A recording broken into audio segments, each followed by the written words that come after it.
Gjatë ceremonisë mortore të Eldion Kelmendit, vllait të Gjestit, një incident i papritur ka shkaktuar indinjat të madhe publike dhe është bërë temë diskutimi në rrjetet sociale. Eldioni, një i ri plot energji, humbi jetën tragjikisht pas një aksidenti me motor, duke lënë pas një dhimbje të pamatshme për familjen dhe të afërmit e tij.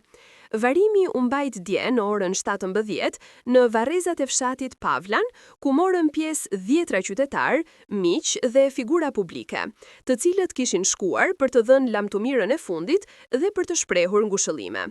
Atmosfera ishte e rëndë, e mbushur me lotë dhe dhimbje, por ajo u trazua nga një sjellje e papërshtatshme që nuk i shkon përshtat një momenti kaq solemn. Disa nga të pranishmit u fotografuan duke shkelur varret e ndjerëve që ishin të vendosur pranë varrit të Eldionit, një veprim i cili u raportua nga qytetarë të indinjuar dhe më pas u shpërnda në media. Këto pamje u konsideruan nga shumë njerëz si tregues i mungesës së kulturës së respektit dhe i indiferencës ndaj vendeve të shenjta të pushimit.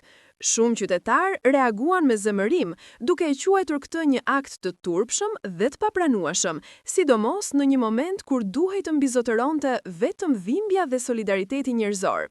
Në rrjetet sociale, reagimet ishin të shumta dhe të ashpra. Shumë komentues theksuan se respekti ndaj varrezave nuk duhet të cënohet kurrë, sepse ato janë vende ku prehen në qetësi ata që nuk jetojnë më, ndërsa të tjerë bën thirrje që të rritet ndërgjegjësimi publik për etikën gjatë ceremonive mortore. Sipas tyre, ky incident nuk është thjesht një gabim i rastësishëm, por një tregues i mungesës së ndjeshmërisë dhe i shturjes së vlerave tradicionale të respektit ndaj të vdekurve. Familja Kelmendi, e cila tashmë është duke kaluar një dhimbje të paimagjinueshme për humbjen e Eldionit, është përballur edhe me këtë situatë të pakëndshme që vetëm sa e ka thelluar plagën e tyre. Për ta, përveç vujtjes së humbjes, ky incident sjell një ndjesi shtesë hidherimi, sepse dita e lamtumirës së fundit për të dashurin u njollos nga një sjellje e padenj.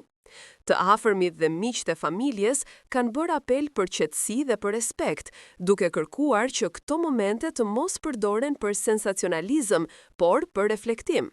Në fund, publiku e ka cilësuar këtë incident si një thirrje të fortë për reflektim mbi kulturën e respektit dhe dinjitetit në raste të tilla.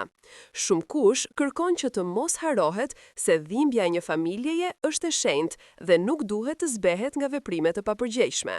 Ceremonitë mortore janë akte humanizmi dhe solidariteti, ku çdo gest duhet të shprehë ngushëllim dhe jo mungesë kujdesi apo respekti ndaj të tjerëve. Ky incident, i quajtur i turpshëm nga shumë, mbetet një shembull i hidhur që duhet të na shtyjë të gjithëve të reflektojmë për vlerat tona dhe mënyrën